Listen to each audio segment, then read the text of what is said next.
Well, here we are in the Hillbilly kitchen, and we are just getting things clean and prepped and ready to get started. I'm going to get my burner going out here. There it is. Bobby's already cleaned it up a bit with the rust that got on the burners and whatnot. That's where I will be sitting, paying attention to stuff. And we got 1/2 bushel of green beans. And sorry about that.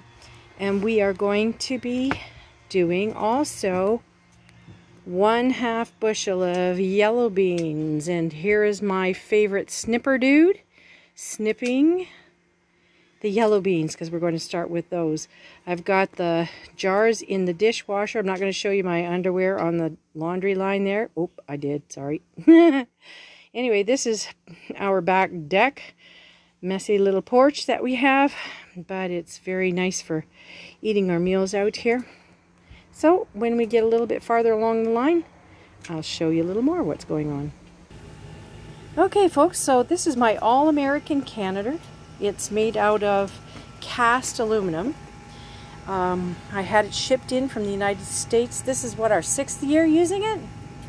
Something like that. It's a heavy thing. And you have to be careful that you never drop it or crack it, because that would be the end of it.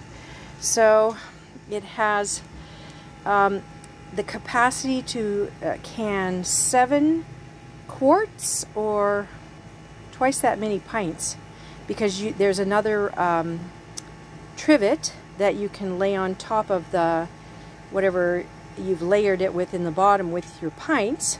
And then you stack them up, so it can stack up too high.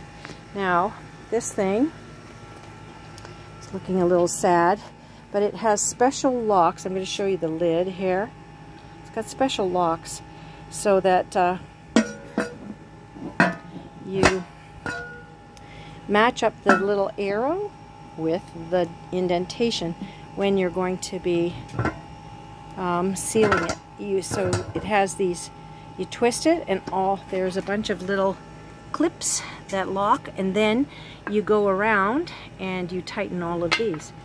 But we're not ready for that yet, so I just thought I'd show you that part. Alright folks, so I have prepped with about one of those jugs. Is that a gallon jug of water in there? It brings it up to a little bit more than 2 inches, well, maybe 3-4 inches inside the pot. And I also put some vinegar in there because we have very hard water, and that means our jars get cloudy on the outside, and they're hard to clean. Anyway, here's the book that tells me how I am to process these. So we are going to raw pack within, what does it say? 3/8 of the top of the can, well, jar. And we're going to add hot brine to that. It means I have to get my little camp stove going here with some hot brine going in it. 2 or 3 tablespoons of salt to each quart of water. Well, that didn't seem right. Or add 1 teaspoon salt to each quart container. If you were just doing it in pints, which would be more reasonable for the 2 of us, but I'm making these for bean salad. And then you put the boiling water in up to 1 inch headspace. Now I have some leftover bean brine from beans from before. I could probably use that. So the salt, as it says here, is not necessary for the preservative. It is for flavor. But I'll tell you, I processed some vegetables without salt one time, and they were just really ugh. So I'm never going to do this.